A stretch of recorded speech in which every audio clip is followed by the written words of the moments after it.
Hello everyone, welcome to chemistry tips and tricks. तो आज हम लोग स्टार्ट करेंगे थर्मोडायनेमिक्स का नेक्स्ट लेक्चर। क्लास 11 के लिए ये लेक्चर भी बहुत ज़्यादा जरूरी है और इसमें बच्चे हम लोग करने वाले हैं दो नए thermodynamic terms, that is entropy as well as Gibbs free energy. So let us start without any delay. So सबसे पहले हमें यहाँ पे समझना है कि व्हाट इज स्पॉन्टेनियस प्रोसेस, है ना। ये वर्ड आपके सामने बार बार आएगा थर्मोडायनेमिक्स में, स्पॉन्टेनियस प्रोसेस क्या होती है। तो स्पॉन्टेनियस प्रोसेस बच्चे वो प्रोसेस होती है जिसमें हम लोग कहते हैं जो process without help of any external agency होती है। क्या मैम मतलब है इसका, without help of any external agency मतलब जो प्रोसेस अपने आप होती है ना। इसको हम थोड़ा समझते हैं। जैसे मान लो अगर हम बात करें, मान लो अगर हम वाटर को लें और वाटर किसी हिल टॉप से अपने आप ही नीचे की तरफ आएगा। क्या मैं चाहूं तो मैं वाटर को नीचे से ऊपर की तरफ मूव कर सकती हूँ, हिल के टॉप की तरफ, बिना किसी एजेंसी के? तो आंसर है नो। लेकिन अगर मुझे इसको ऊपर से नीचे लेके आना है तो बच्चे क्या होगा, ये direct without help of any agency flow कर सकता है। तो इसी तरह बहुत सारी प्रोसेस हैं। जैसे कि मान लो अगर आपने स्प्रे किया, लाइक अगर मान लो आप परफ्यूम स्प्रे कर रहे हो तो आपकी जो पूरी की पूरी फ्रेग्रेंस है वो पूरे आपके आसपास के एरिया में अपने आप स्प्रेड हो जाएगी। लेकिन अगर मैं चाहूँ कि मैं उसे जो हमारा परफ्यूम है जो एक बार स्प्रेड हो गया है, मैं उसे चाहूँ कि वापस बॉटल में उसे पैक करके रख दूं, तो विल इट बी पॉसिबल? तो आंसर है नो। तो सिंपल सी बात है, जो प्रोसेस आपकी अपने आप होती है, मतलब without help of any external agency के प्रोसीड होती है, उन्हें हम लोग क्या बोलते हैं बच्चे? Spontaneous reaction. तो what is written over there? It is a process that takes place without help of any external agency. Let us check some process, like you can see here all natural process are spontaneous. सारी जो हमारी natural process होती है वो कैसी होती है? Spontaneous होती है। स्पॉन्टेनियस एक वर्ड है, इसे अब आपको अपने डिक्शनरी में ऐड करना है। मतलब जो अपने आप होने वाली प्रोसेस होती है उनके लिए हम टर्म यूज करते हैं स्पॉन्टेनियस, राइट। जैसे flow of water from high level to low level, flow of heat from hot body to cold body. आप ये बिल्कुल अंडरस्टैंड कर सकते हैं। अगर मान लो कोई हॉट बॉडी है, उससे अपने आप हीट का फ्लो होता है कोल्ड बॉडी की तरफ, है ना। लेकिन कोई कोल्ड बॉडी अपने आप हॉट नहीं हो जाएगी, है ना। तो सिंपल सी बात है। या फिर हम बात करें intermixing of gases, burning of fuels, melting of ice, evaporation of water, ये सारी जो हमारी प्रोसेस होती है ये हमारी क्या होती है? स्पॉन्टेनियस प्रोसेस होती हैं, जो नेचर में हम बात करें अपने आप ही प्रोसीड होती है without the help of any external agency, right. तो यहाँ पे लिखा है अ spontaneous process can not be reverse its direction with by its own. तो कोई भी स्पॉन्टेनियस प्रोसेस होगी वो हमारी इरिवर्सिबल नेचर की होती है। इरिवर्सिबल नेचर का मतलब क्या होता है बच्चे? वो एक ही डायरेक्शन में प्रोसीड होगी, हम उसे अपने आप दूसरे डायरेक्शन में नहीं कर सकते, राइट। तो ये बात तो आपको पता चल रही है। हम उसी को स्पॉन्टेनियस बोल रहे हैं जो अपने आप हो रही है। क्या हम उसे रिवर्स कर सकते हैं? तो आंसर है रिवर्स तो नहीं कर सकते। तो स्पॉन्टेनियस प्रोसेस बच्चे हमारी कैसी प्रोसेस होती है? It is irreversible process. Now spontaneous chemical process are also called feasible। Feasible का मतलब क्या है बच्चे? इसके लिए हम टर्म फिजिबल भी यूज करेंगे, प्रोबेबल भी यूज करेंगे, या फिर इरिवर्सिबल भी कहेंगे। तो ये सिंपल टर्म्स होते हैं, आपको क्लियर होना चाहिए। स्पॉन्टेनियस मतलब जो अपने आप होने वाली प्रोसेस है, इसी को हम फिजिबल, इसी को हम प्रोबेबल, और इसी को हम, ये प्रेसिंग का नेचर क्या होता है, ये इरिवर्सिबल रिएक्शंस भी कहलाते हैं, right. A process that takes place with the help of any external agency, जो प्रोसेस किसी एक्सटर्नल एजेंसी की हेल्प से होगी उसे क्या कहेंगे? Non spontaneous process. तो सिंपल डेफिनेशन हमने सीखी कि जैसे कि flow of water from low level to high level, अगर मुझे फ्लो ऑफ वाटर लो से हाई लेवल की तरफ करना है तो I need an external agency. तो सिंपली बच्चे आपने यहाँ पे कैटेगराइजेशन सीखा कि स्पॉन्टेनियस प्रोसेस क्या है, नॉन स्पॉन्टेनियस प्रोसेस क्या है। बट अब यहाँ पे बच्चे क्वेश्चन उठता है कि कौन सा ऐसा फैक्टर है, कौन सा ऐसा क्राइटेरिया है जो किसी रिएक्शन को स्पॉन्टेनियस बनाता है और कोई दूसरी प्रोसेस को नॉन स्पॉन्टेनियस करता है। मतलब कुछ ऐसी चीज होनी चाहिए, कोई ना कोई ऐसी चीज है जो कि डिसाइड करेगी, कोई ना कोई ऐसा ड्राइविंग फोर्स है जो डिसाइड करेगा कि कोई प्रोसेस स्पॉन्टेनियस है या नहीं। सो लेट अस मूव अहेड। अब हम आगे सीखेंगे कि what will be the criteria for spontaneity. क्या क्राइटेरिया है? तो जनरली बच्चे जब इनको स्टडी किया गया, जब इनको समझा गया, तो इनमें कुछ चीजें कॉमन दिखाई दी। कैसे क्या कॉमन दिखाई दी? कि जनरली हम देख रहे थे तो हमारी जो स्पॉन्टेनियस प्रोसेस थी 99% अगर हम लोग बात कर रहे थे तो काफी रिएक्शंस में ऐसा देखा गया कि जो हमारी स्पॉन्टेनियस प्रोसेस है वहां पे क्या हो रहा है, वो एक्सोथर्मिक प्रोसेस है। जनरली वो कैसी प्रोसेस है? वो एक्सोथर्मिक प्रोसेस है। जैसे मान लो आपने कंबशन ऑफ फ्यूल, ये हमारा एक बार आपने अगर उसको थोड़ा सा प्रमोट किया, एक बार आपने उसमें मैच स्टिक से उसमें डाला तो अपने आप क्या होगा, पूरा ही वो कंबशन शुरू हो जाएगा। तो वो एक नेचुरल प्रोसेस होती है, मतलब स्पॉन्टेनियस प्रोसेस है। तो अगर हम देखें तो ये जो प्रोसेस होती है सारी जनरली एक्सोथर्मिक होती हैं, most of the reactions exothermic थी। तो ये सोचा गया कि इसका मतलब अगर हम स्पॉन्टेनिटी की बात करें तो स्पॉन्टेनियस वो रिएक्शंस जो एक्सोथर्मिक रिएक्शन है वो स्पॉन्टेनियस होनी चाहिए। तो पहले फाइनली हमने यही डिसाइड कर लिया कि इसका मतलब कि जो हमारी जिन रिएक्शंस में हमारी मतलब हीट रिलीज होगी, यानी कि जिस प्रोसेस में हम हीट को कैसे एक्सप्रेस करते हैं, तो अभी तक हमने चैप्टर में सीखा है कि अगर कोई प्रोसेस एक्सोथर्मिक है तो उसके लिए डेल्टा एच की वैल्यू बच्चे कैसी होती है, नेगेटिव।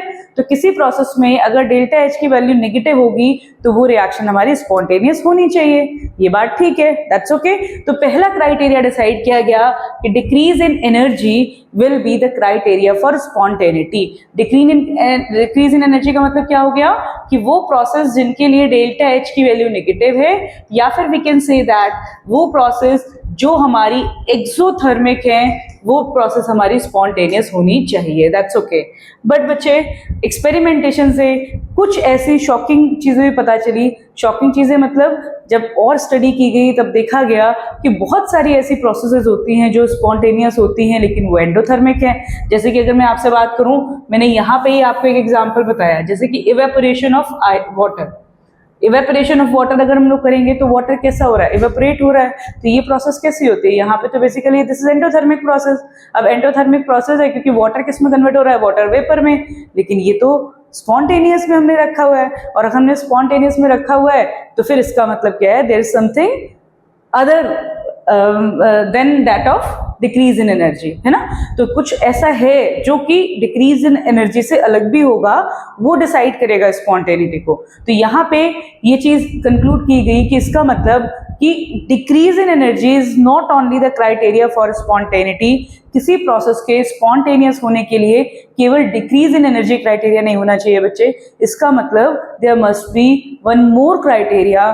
तो फिर और स्टडी की गई, देन ये पता चला कि फिर देखा गया कि जनरली जो स्पॉन्टेनियस प्रोसेस है वहां पे एक फैक्टर और देखा जा रहा है कि वहां पे क्या हो रहा है, रेंडमनेस इंक्रीज हो रही है, randomness of the system increase हो रही है। जैसे आप नोटिस करो, आप मैंने कहा इंटरमिक्सिंग ऑफ गैसेस, जब हमारी दो गैसेस अलग अलग कंपार्टमेंट में रखी हुई हैं और हमने उसके बीच का पार्टीशन हटा दिया तो क्या होगा, इंटरमिक्सिंग हो जाएगी और ये स्पॉन्टेनियस प्रोसेस होती है। तो यहाँ पे क्या हो रहा है बच्चे, रेंडमनेस बढ़ रही है। आपको रेंडमनेस का मतलब समझना है कि सिंपल अगर मैं लैंग्वेज में बताऊं कि किसी चीज में जो बहुत रेगुलरली अरेंज थी वो हमारी अपनी अरेंजमेंट को चेंज कर रहा है, इंक्रीज मतलब रेंडमनेस हो रही है, केओस बढ़ रही है। तो जनरली यहाँ पे देखा गया कि इसका मतलब हमारा जो नेक्स्ट क्राइटेरिया है that is increase in disorderness or randomness of the system. So now we have two criterias.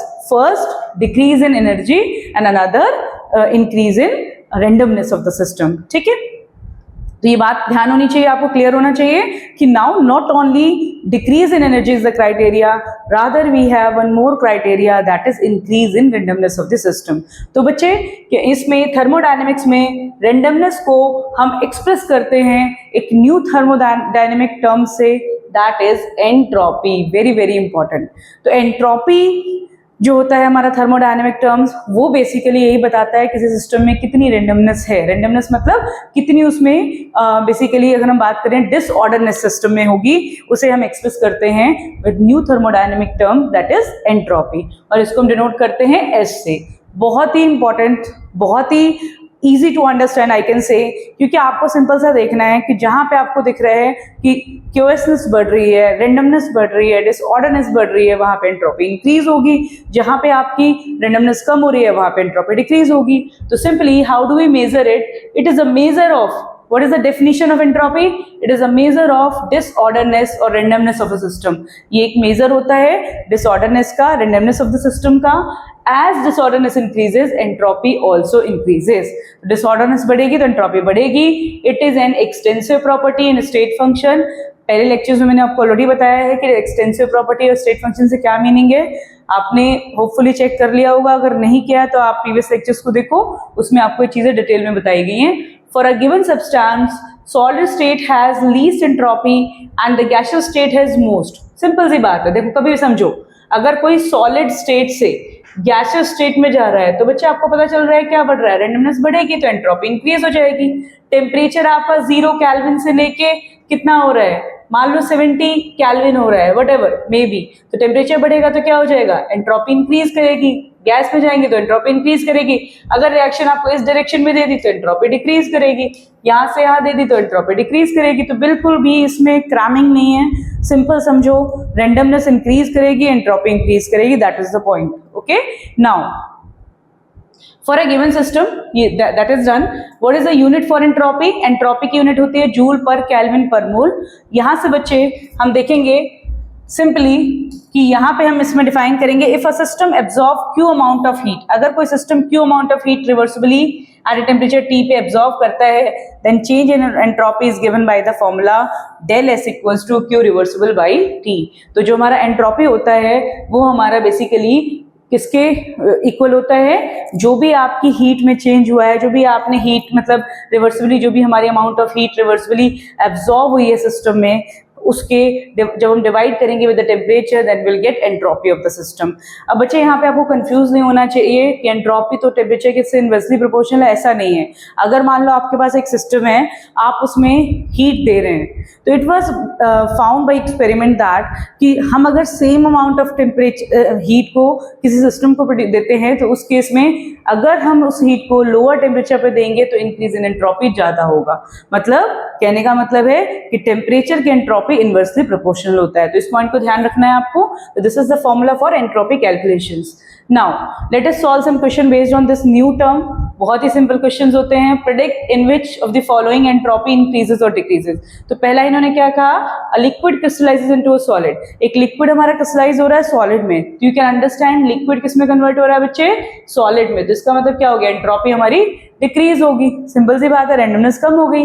Next, temperature of a crystalline solid is raised from 0 kelvin to this kelvin, तो क्या होगा, entropy हमारी basically increase होगी, इसमें decrease हो रही थी। Now अगर हम देखें नेक्स्ट टर्म, देखो भाई ध्यान से, नेक्स्ट इक्वेशन देखो, यहाँ पे आप देखेंगे NaHCO3 सॉलिड फॉर्म से कन्वर्ट हो रहा है Na2CO3 सॉलिड फॉर्म में, इसके साथ हमारी CO2 गैस और H2O भी हमारा वेपर फॉर्म में प्रोड्यूस हो रहा है। तो बच्चे ऐसे केसेस की अगर मैं बात करूं तो आपने क्या चेक करना है, आपने खाली ये चेक करना है कि सॉलिड है यहाँ पे और प्रोडक्ट में हमारे गैसेस बन रहे हैं। इसका मतलब जब भी गैस बनेगा तो एंट्रोपी क्या होगी, इंक्रीज होगी।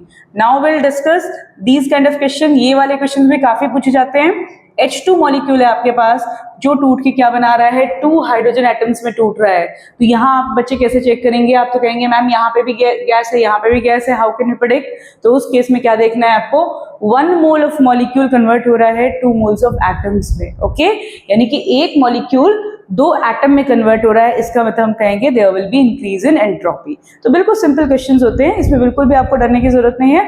आपने इसका कंसेप्ट सीखना, किसी भी तरह के क्वेश्चन आप इजीली कर पाएंगे। इसीलिए मैं कहती हूँ always understand the concept. When you know the concept then question will be automatically easy for you, right. Now let us move ahead. Next we have how do we relate entropy and spontaneity. कैसे हम relate करते हैं, तो यहाँ पे देखो बच्चे क्या बताया गया है कि during a spontaneous process disorderness of the system increases. अभी हमने बात करी, अगर कोई प्रोसेस स्पॉन्टेनियस है तो डिसऑर्डरनेस सिस्टम की बढ़ती है ना, the entropy increases and hence delta S becomes positive. तो अगर हम बात करेंगे the total entropy change for a system and surrounding is given by S total, del S total equals to del S system plus del S surrounding. ये formula हम simply use करेंगे किसी भी हम टोटल एंट्रोपी की बात करेंगे system की। For a spontaneous process del S total will be more than, क्योंकि हमने अभी क्या कहा, ये पॉजिटिव होनी चाहिए एंट्रोपी। तो किसी भी स्पॉन्टेनियस प्रोसेस के लिए डेल एस सिस्टम कितना होता है, always more than 0। When a system attain equilibrium, जब भी इक्विलिब्रियम अचीव हो जाएगा तो हमारा इक्विलिब्रियम में क्या होता है, हमारी एक मतलब कांस्टेंट स्टेट आ जाती है, तो उस केस में हमारा डेल एस टोटल 0 होता है। और अगर मैं बात करूंगी प्रोसेस हमारी नॉन स्पॉन्टेनियस है तो डेल एस पॉजिटिव हमारा लेस देन 0 होगा। ये क्राइटेरिया आपको क्लियर होना चाहिए। डायरेक्ट जे के क्वेश्चंस में, नीट के क्वेश्चंस में आपको क्राइटेरिया पूछा जाता है कि किसी रिएक्शन के स्पॉन्टेनियस होने के लिए डेल एस कैसा होना चाहिए, तो डेल एस आपका पॉजिटिव होना चाहिए, यानी कि डेल्टा एस जो होता है एस मतलब total entropy of the system हमारी पॉजिटिव होनी चाहिए, नॉन स्पॉन्टेनियस के लिए नेगेटिव होना चाहिए। ठीक है बच्चे, तो चलो भाई now let us solve some questions here. यहाँ पे हम कुछ क्वेश्चंस देखेंगे जो बेस्ड हैं आपके एंट्रोपी के कंसेप्ट पे। फॉर द रिएक्शन 2Cl2, अभी इसको पॉज करके 1 मिनट पहले खुद सॉल्व करो और चेक करो क्या क्वेश्चन पूछ रहा है। What are signs of delta H and delta S, है ना, क्या साइन होंगे डेल्टा एच और डेल्टा एस के। तो आपको पता है बच्चे इस केस में क्या हो रहा है, 2Cl आपका कन्वर्ट हो रहा है Cl2 में, है ना, गैशियस में। तो यहाँ पे क्या हो रहा है, बॉन्ड फॉर्मेशन हो रहा है, there will be bond formation. और जब भी बॉन्ड फॉर्मेशन होता है तो एनर्जी क्या होती है भाई, एनर्जी रिलीज होगी, एनर्जी रिलीज होगी, और एनर्जी रिलीज होगी तो डेल एच का साइन क्या होगा, नेगेटिव होगा।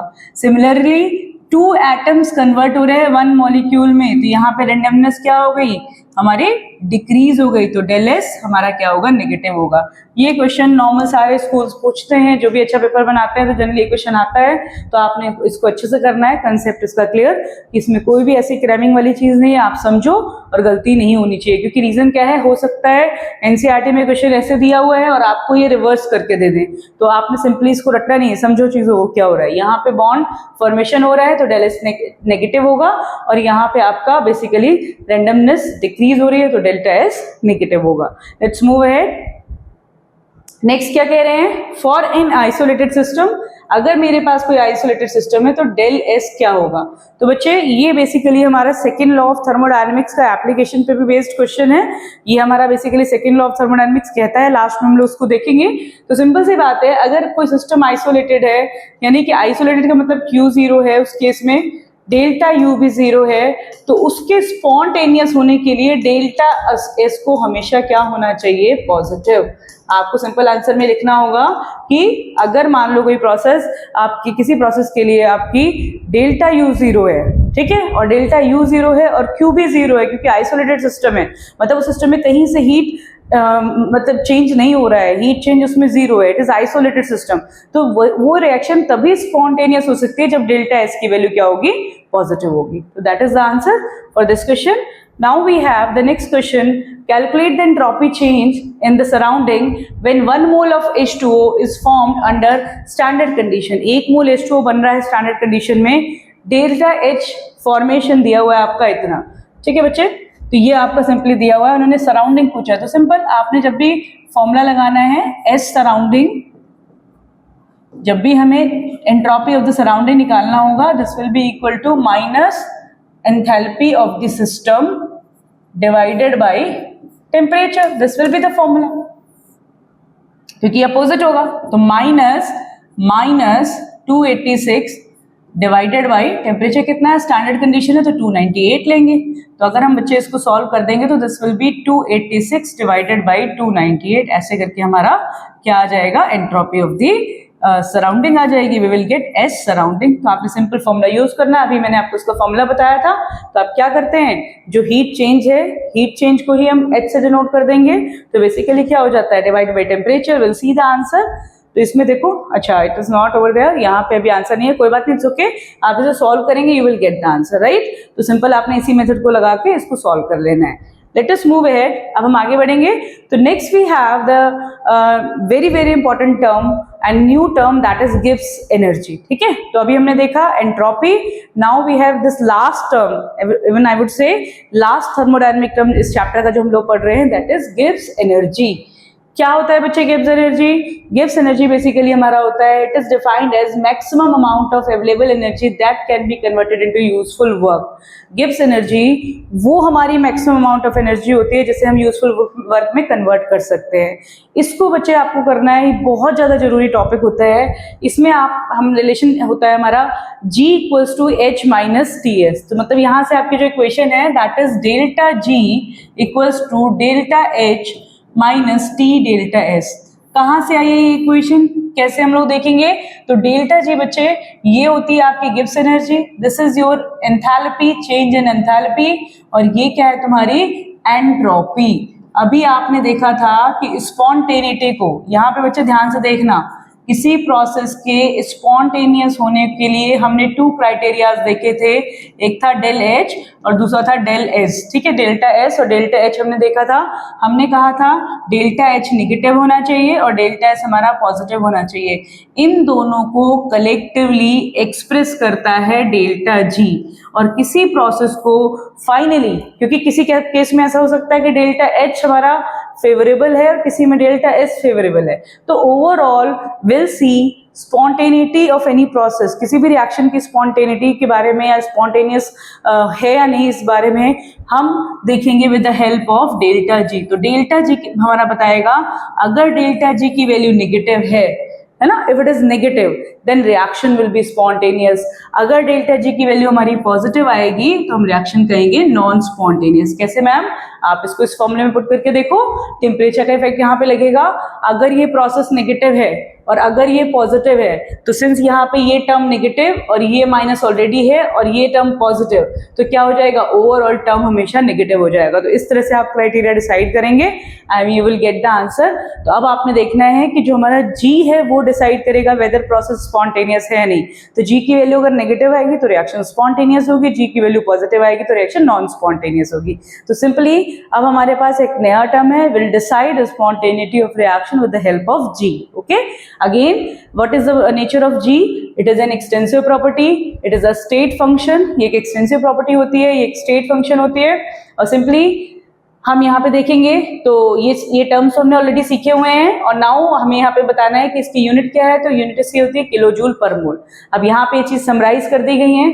अगर हमारी जी नेगेटिव है तो स्पॉन्टेनियस, अगर जी पॉजिटिव आएगा तो नॉन स्पॉन्टेनियस, अगर जी की वैल्यू 0 आएगी तो हमारा सिस्टम जो होता है वो इक्विलिब्रियम होता है, इक्विलिब्रियम में होता है। अब यहाँ पे देखो ये बच्चे आप हालांकि नेक्स्ट चैप्टर में पढ़ते हैं इक्विलिब्रियम कांस्टेंट, लेकिन आपके लिए ये फॉर्मूला बहुत ज्यादा इंपॉर्टेंट है, very very important. Direct question यहाँ से आते हैं क्योंकि आपके थर्मोडायनेमिक्स के चैप्टर में भी है और नेक्स्ट चैप्टर जो आप लोग इक्विलिब्रियम पढ़ते हैं उसमें भी ये फॉर्मूला आता है। तो delta G not is equal to minus 2.303 RT log Kc। तो इस फॉर्मूले को आपको बिल्कुल भी नहीं भूलना है, माइनस 2.303 RT log Kc। यहाँ पे Kc क्या है बच्चे? Equilibrium constant. आपने जी के बारे में इन चीजों को अच्छे से समझ लेना है, आपका कोई भी क्वेश्चन थर्मोडायनेमिक्स का गलत नहीं होगा। ये आर क्या है? गैस कांस्टेंट है, टी आपका टेम्परेचर है, लॉग केसी में हमने यहाँ पे बेसिकली केसी जो है वो इक्विलिब्रियम कांस्टेंट है। ये रिलेशन होता है डेल्टा जी नॉट का केसी के साथ। तो आई होप ये आपने फॉर्मूले अच्छे से देख लिए। Let us solve some question based on it. अब हम फटाफट से इसमें कुछ क्वेश्चन देखेंगे। सो क्या क्वेश्चन है देखते हैं भाई। अभी हमने देखा कि किसी रिएक्शन के स्पॉन्टेनियस होने के लिए दो क्राइटेरिया थे, डेल्टा एच और डेल्टा एस, हम दोनों को देख रहे थे। Finally we have new criteria that is delta G. If the value of delta G is negative reaction will be spontaneous, if value of delta G is positive reaction will be non spontaneous. Now let us check that. अब देखो question 1 क्या कह रहा है आपका? A reaction A plus B gives out C plus D plus Q is found to have positive entropy। देखो भाई ये इन्होंने जो रिएक्शन ली है A plus B gives out C plus D plus Q, इसके लिए S क्या है भाई? Positive. The reaction will be possible at, अच्छा ओके अभी हमने फॉर्मूला देखा delta G equals to delta H minus T delta S। We have seen this formula for spontaneity and I told you now we have this criteria कि अगर ये negative है तो reaction हमारी क्या होगी? स्पॉन्टेनियस होगी। We have seen this criteria in the topic, okay? ये हमने ऑलरेडी पढ़ा है, ये मैंने यहाँ पे समराइज कर दिया। अब बच्चे देखो तुम्हें बता दिया इन्होंने ये एंट्रोपी पॉजिटिव है। ये प्लस क्यू क्या बता रहा है? प्लस क्यू ये बताता है कि इस केस में हीट रिलीज हो रही है। तो हीट रिलीज हो रही है तो इस केस में डेल्टा एच कैसा है? नेगेटिव है। तो क्या हमारे दोनों फैक्टर्स फेवरेबल है? आंसर है यस। देखो भाई हमें पता था कि डेल जी हमारा नेगेटिव होना चाहिए, तो अगर मेरे पास ये टर्म हमारा नेगेटिव है और ये टर्म हमारा पॉजिटिव है, यानी कि ये हमारा टर्म पॉजिटिव है एंट्रोपी वाला, तो ये पूरा टर्म हमारा कैसा आएगा? नेगेटिव ही रहेगा। तो ओवरऑल जी की वैल्यू क्या रहेगी? Always negative. तो यहाँ टेम्परेचर का कोई भी इफेक्ट नहीं किसी भी टेम्परेचर पे, क्योंकि दोनों ही फैक्टर्स फेवर कर रहे हैं, दोनों फैक्टर्स फेवर कर रहे हैं, तो इसका मतलब possible at any temperature would be the right answer. ठीक है, तो इसे अच्छे से करना है, समझो आप। अगर दोनों ही क्राइटेरिया आपके फेवरेबल हैं तो उस केस में क्या हो जाएगा? उस केस में नेचुरली आपकी वो किसी भी टेम्परेचर पे स्पॉन्टेनियस ही होगी, right. Late us move ahead. तो नेक्स्ट क्वेश्चन मैंने आपको बताया ये क्वेश्चन बिल्कुल डायरेक्ट ऐसे ही आते हैं पेपर में। जब आप क्लास 11 का पेपर देंगे, even for NEET for JEE भी मैं यही कहती हूँ कि आपको अगर ये फॉर्मुलाज अच्छे से क्लियर है तो direct easy questions simplified formula based ही आते हैं। ठीक है, तो देखो इसमें द इक्विलिब्रियम कांस्टेंट दे दिया, मतलब Kc is given to you 10। What will be the value of delta G not?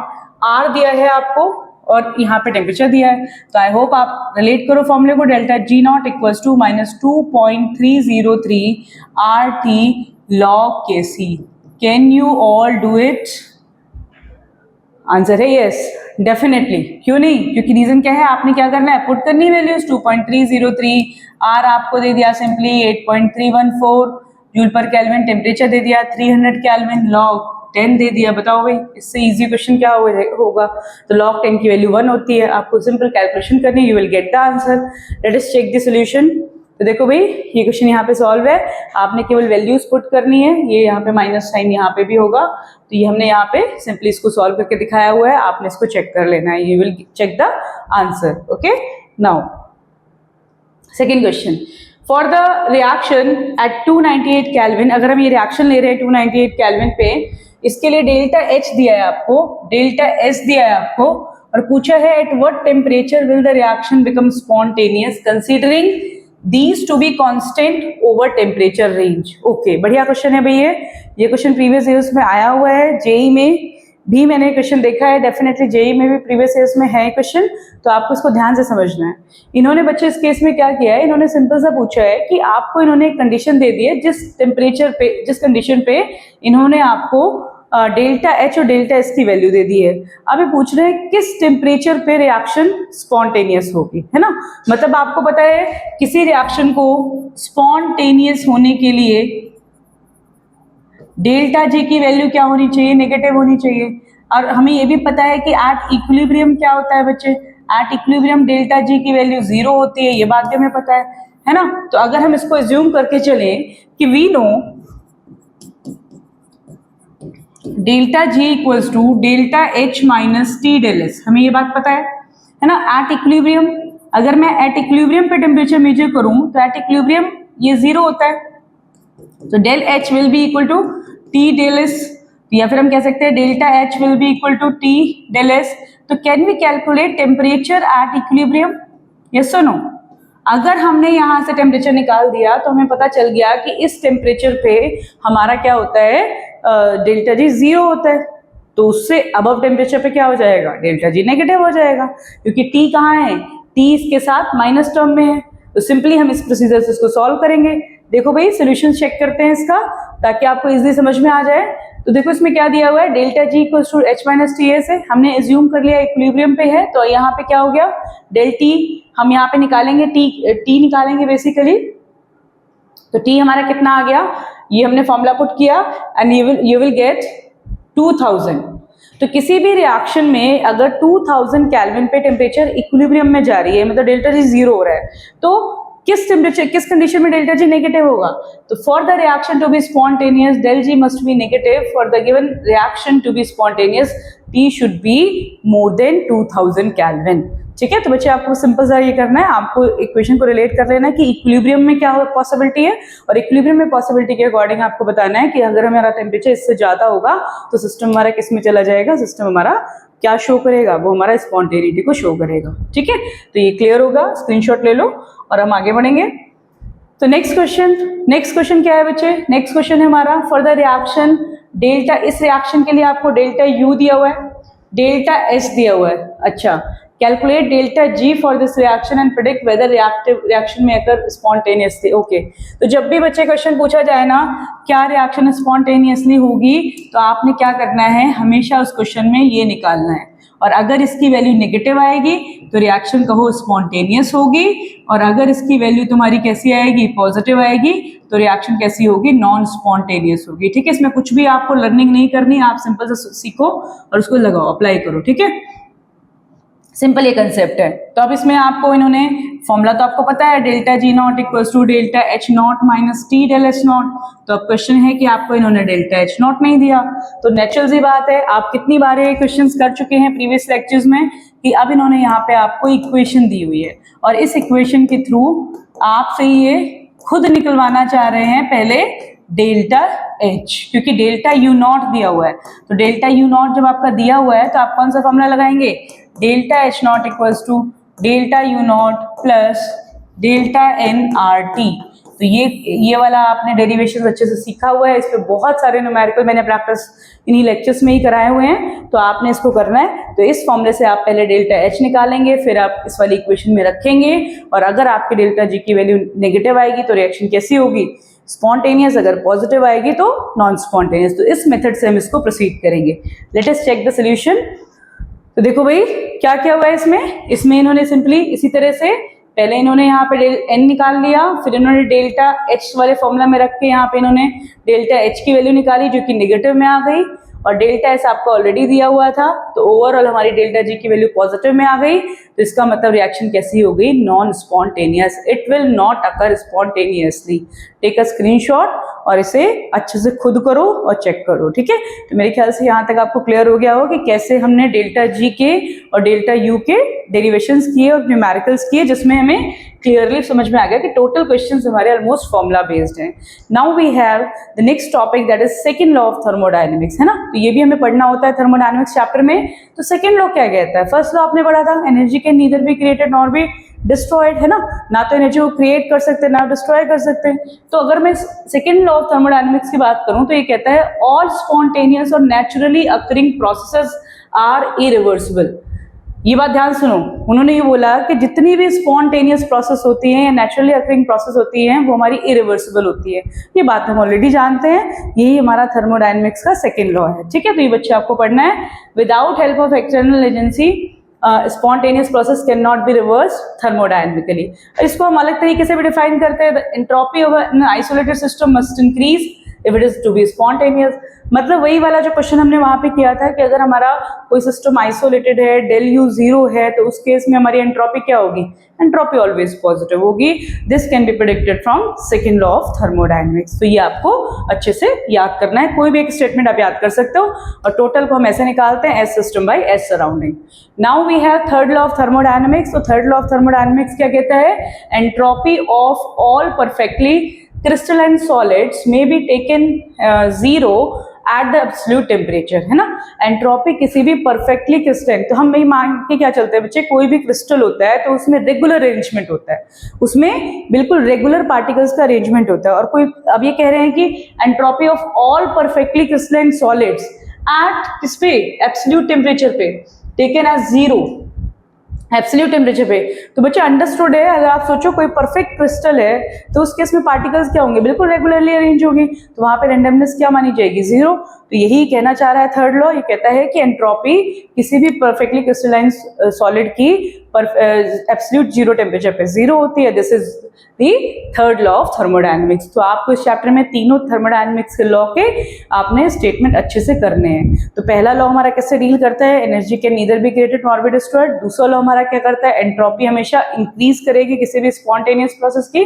और तीसरा लॉ हमारा कहता है कि कोई परफेक्ट क्रिस्टलाइन सॉलिड है उस केस में हमारी एंट्रोपी क्या होगी, वो जीरो होगी। तो यहीं तक आपने सारे टॉपिक्स आपने कंप्लीट कर लिए थर्मोडायनेमिक्स के।